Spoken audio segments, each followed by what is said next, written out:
Can travel help unleash our inner dragon? And what does that metaphor even mean when it comes to our perspective about ourselves and others? Stay tuned as we explore that in today's video. Hi, I'm John of Figurative Arc. I am a poet, a figurative photographer, painter, and experimental filmmaker. I want to kind of talk to you about travel's impact on my life and hopefully get some comments from you about how it's changed your life. So I hope you will engage with that. I've used a dragon as kind of a metaphor for kind of explaining how travel can transform us in terms of our perspective. Dragon comes from the Latin, and it originally meant giant serpent. So even before it was associated with these winged creatures flying around, it's a giant snake.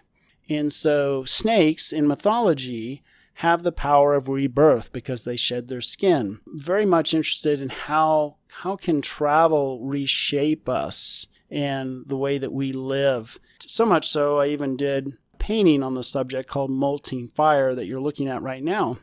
And so this transformation, let me give you a couple different examples of what I'm talking about. Before I went to Sicily last year, I was struggling with this whole idea of what's going to happen to me when I'm gone. What's my legacy going to be? Because as a single person with no children and who has only 2 existing family members that are alive, and most likely, statistically, I will be the last of my family that will live, that was really weighing on me. And I was kind of perseverating over it and getting stressed out about what's going to happen with our family traditions and the stories and the different pictures and all that kind of stuff that told a history about our family. And I went to Sicily and was just struck by the vibrant energy of everyone that I met, the history from the Phoenicians, the Normans, the Greeks, the Romans, just how people would have these 3-hour dinners when I was there. And then it's 11 o'clock at night. Oh, let's go for a walk. And it's just, you're just rolling with what's happening, and you're just fully present in the moment. And I really came back from that experience saying, whatever time I have left, I'm not going to worry about that. That's going to be for someone else to sort out. That's not for me to sort out because I won't be here anymore after I die. So I stopped stressing out about it.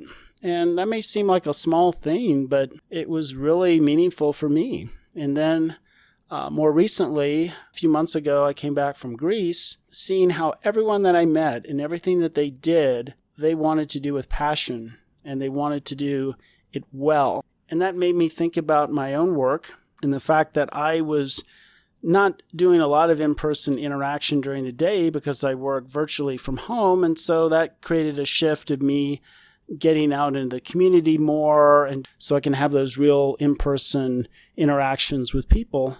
And that was really helpful because it was getting depressing spending that much time working virtually. So again, a very tangible change occurred. And I think probably the next trip that's going to happen soon, that's going to be also that way for me, is doing the Portuguese Camino, which is a spiritual pilgrimage and a physical challenge. If you're interested in learning more about that, I've got a video that I did previously. I'll put in the end credits, and I'm sure there'll be more videos after that experience of me talking about what that was like. But I'd be interested in your travels. What has that done for you? How has that helped you see yourself, other people, the way that you live or other people live?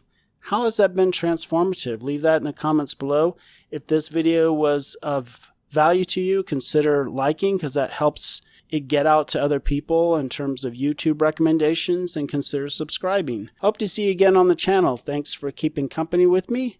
Until then, toodaloo.